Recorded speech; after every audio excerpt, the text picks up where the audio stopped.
million UFO sightings are reported each year.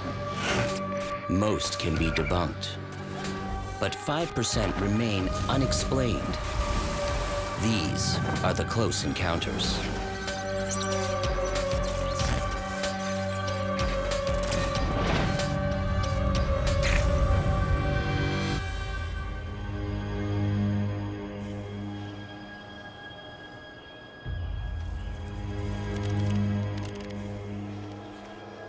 Where's Ronnie? You best go wash up. Dinner's almost ready. At the Johnson farmhouse, it's almost time for the traditional Saturday family dinner.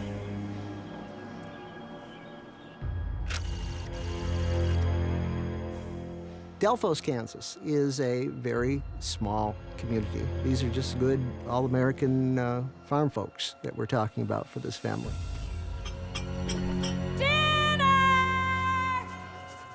But their teenage son, Ronnie, is running late.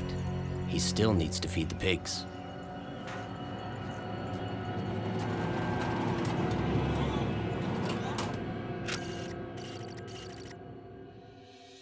Ron Johnson, the prime witness in the case, was a 16-year-old boy. Ron had his faithful dog, Snowball, with him.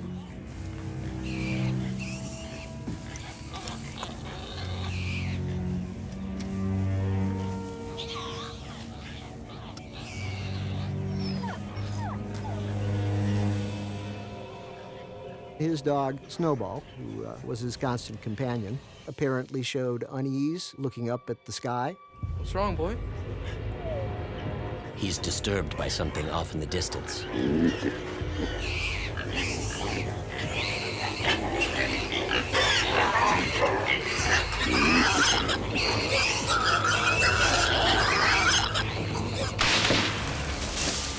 Ronnie hears the sound of something breaking outside.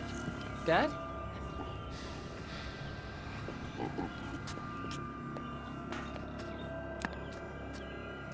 Snowball?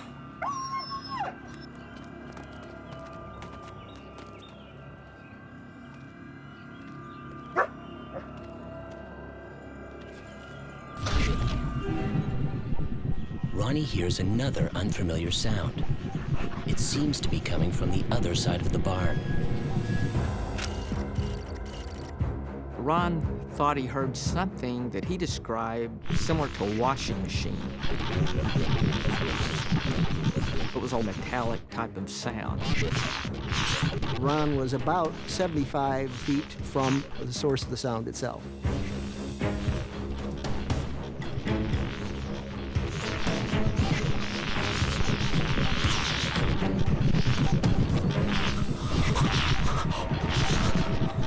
He saw something unusual, not far away, actually.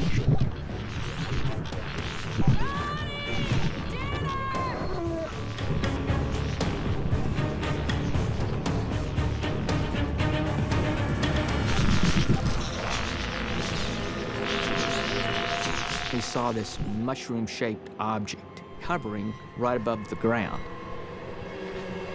8 to 9 feet across, very close to the ground, but not on the ground.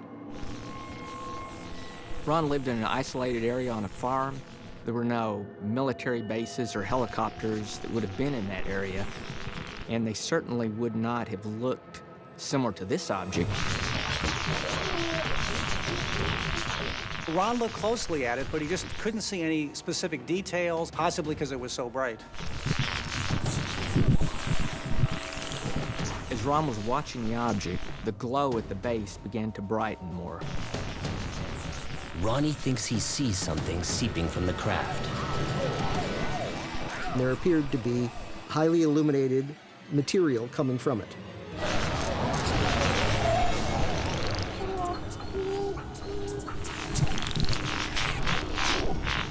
The object, after a minute or two, began to rise into the air slowly.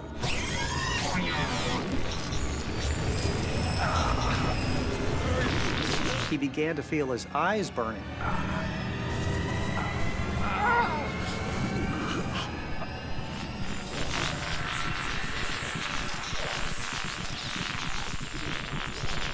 Ron all of a sudden couldn't see anything. When Ron said it wasn't, well, I was seeing spots or I couldn't see anything because of this bright light that flashed in my eyes, basically he indicated he could see nothing. He essentially went blind. Ronnie, your eyes! Oh, look! Almost within seconds, her fingers became numb. In a secluded farm field in Kansas, teenager Erma Johnson stumbles across a strange glowing object.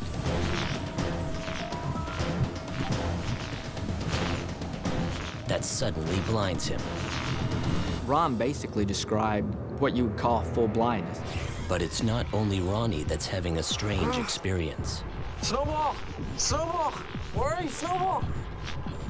Ron's dog during the experience was uncharacteristically quiet, didn't bark at all. This has been seen before in other cases where the animals seem to be aware of the presence of a UFO, but act very differently than normal by becoming still. Seconds later, he hears the object moving away. It picked up speed, but it was not moving at a huge rate of speed. As the craft leaves, Ronnie's sight returns.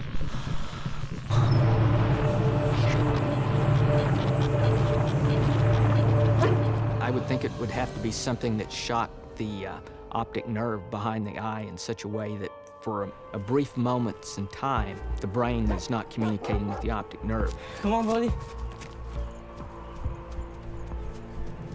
Ron runs, and the first place he goes, of course, is home to his parents. Mom! Dad! Ronnie, you were late for dinner. You go wash up right now. Dad, gotta come see this. Mom! Ronnie, your eyes! Oh, look, look!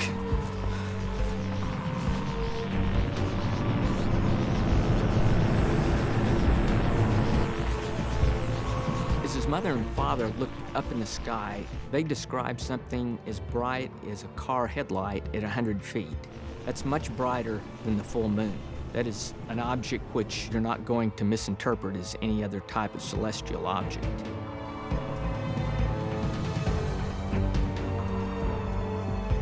Ronnie takes his parents back to the spot where he saw the hovering craft.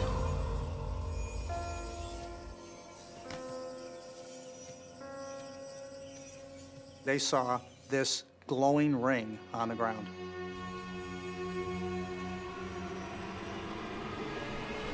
Mrs. Johnson was apparently quite curious about the ring and wanted to see what it consisted of. It was kind of a powdery substance on top of it. Almost within seconds, her fingers became numb where she had touched the ring. She described the feeling comparable as to a tingling type sensation where you've cut off circulation and there's a numbing to the skin.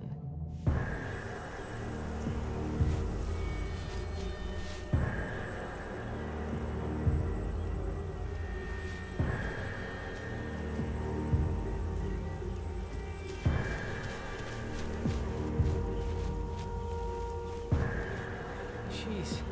They also notice a broken tree limb that is snapped off in the path where he saw the ship. As far as they knew, those things were, not broken before the incident. It reminds him of the loud crack he heard back in the barn.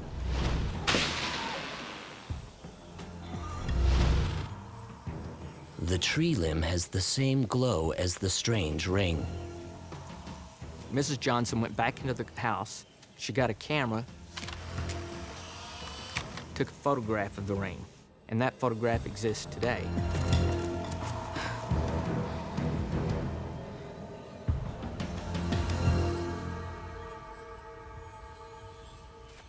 Ronald Johnson would eventually take over the family farm. And for years, he was troubled by trespassers wanting a peek at the glowing ring. Eventually, he decided that enough was enough.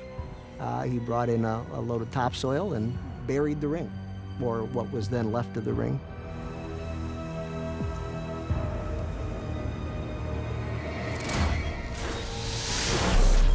Delphos becomes one of the most lab-studied UFO cases in history.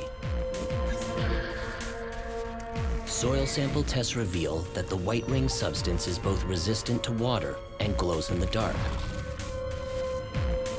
It also contains high concentrations of calcium oxalate, an organic compound found naturally in plants.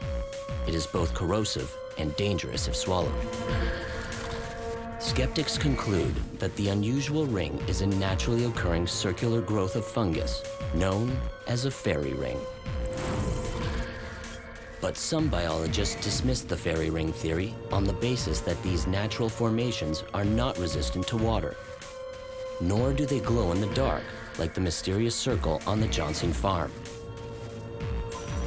For 2 weeks after his experience, Ronnie Johnson continues to suffer from sore eyes. His dog Snowball eventually goes blind in one eye. For the rest of her life, Erma Johnson would experience numbness in her fingers. If I see it, what am I supposed to do about it? Follow me. It's got 3 bright white lights. It looked like nothing he had seen before. They're gonna think we're nuts.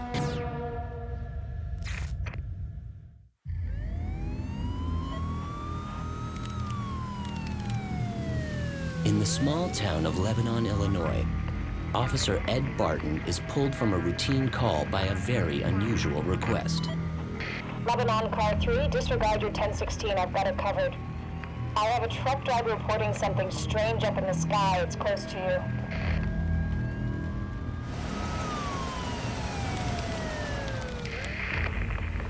The witness says it looks like a 2-story house. If I see it, what am I supposed to do about it? The individual who described the flying house also described windows on the side, illuminated rectangular sections along the side of this object. The witness says it's got all these blinking lights and it's moving in your direction. Ed, can you check it out? Did they say if that truck driver was DUI? No, he seemed quite serious.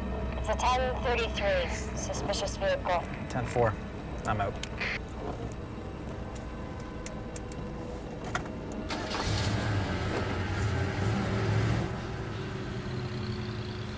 In speaking with Officer Barton, I found him to be extremely credible, very detail-oriented in his reporting of what he claims to have witnessed that night.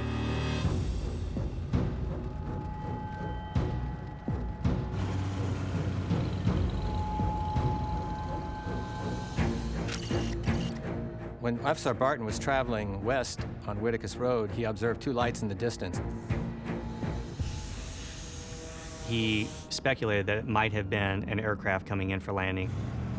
Just 16 kilometers away is Illinois' largest Air Force base. Would you call Scott Air Force Base to see if they have anything in the area? He did think that it could possibly be a plane in distress. Will do. He knew something was happening that he needed to get to. In the nearby town of Shiloh, a second officer, David Martin, tunes into the police radio. It looks quite large, and it's moving really quickly. Can I get a second pair of eyes on this? Oh. Damn. Copy that. Thanks, Dave. Car 4, headed towards Lebanon.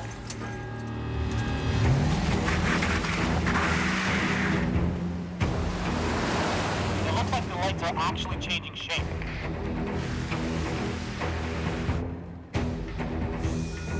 This object now appeared to him as a single large light, very bright. He likened the sighting to the Japanese rising sun battle flag, very distinct beams of light radiating outward.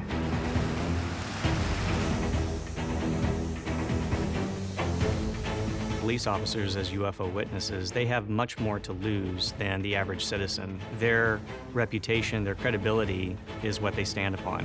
To come forward and report a UFO jeopardizes all of that. Be advised, there's a very bright light just east of town. It's not an airplane. It's not the moon. It's not a star. This was an unconventional object.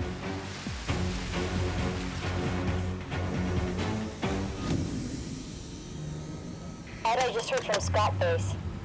They have nothing flying in this area. No planes of any kind in the area.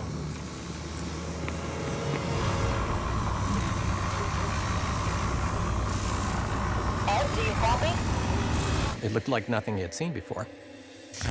And over the next few hours, he won't be alone.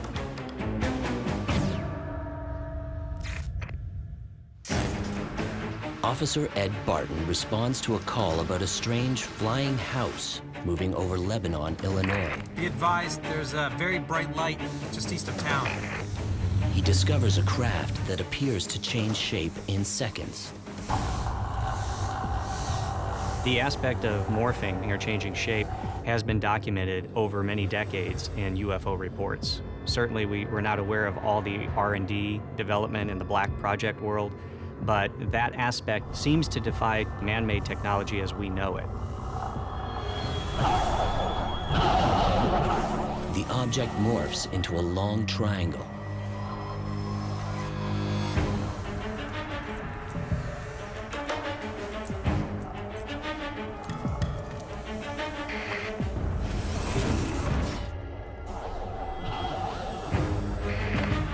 As he's watching the object, he noted that it made a flat pivot turn.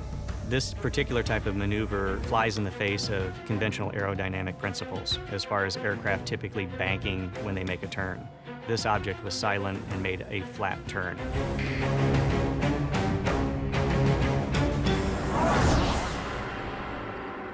In the blink of an eye, this object had apparently moved an estimated 6 miles to the southwest. Ed, you got a position on that light? All indicators point to the fact that we are dealing with some radical type of propulsion system beyond just simple combustion jet engines. It's possible that we're looking at aircraft that are being cloaked or not visible, and then another aircraft miles away, which suddenly becomes visible. It's headed westbound. Should be over Scott Air Base now.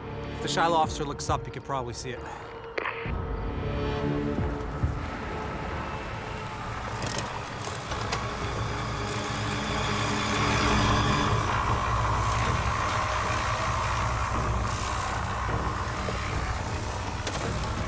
It's flying. It's got 3 Bright white lights. I mean, it's wide. It's 15 miles away in the St. Louis suburb of Millstad, Officer Craig Stevens is on a break. He's tuned into the same radio frequency, but the reception is breaking up. Dave, can you guide the shape of the object? It's shaped like an arrowhead or something.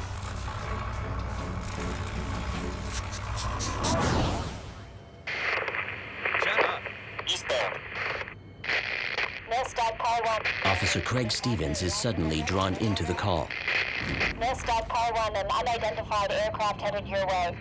It should be right over you.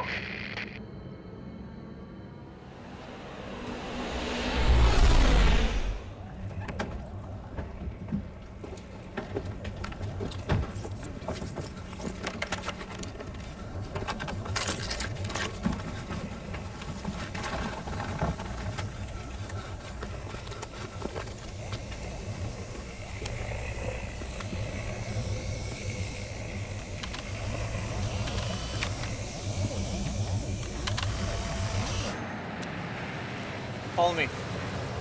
Officers Martin and Barton race to higher ground to try to get another glimpse of the craft.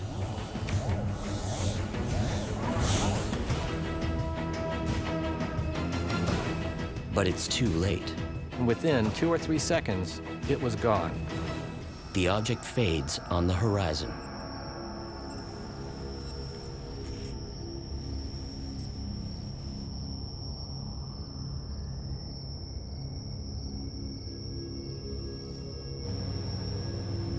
Is that like stealth? No, and it's not a jump jet.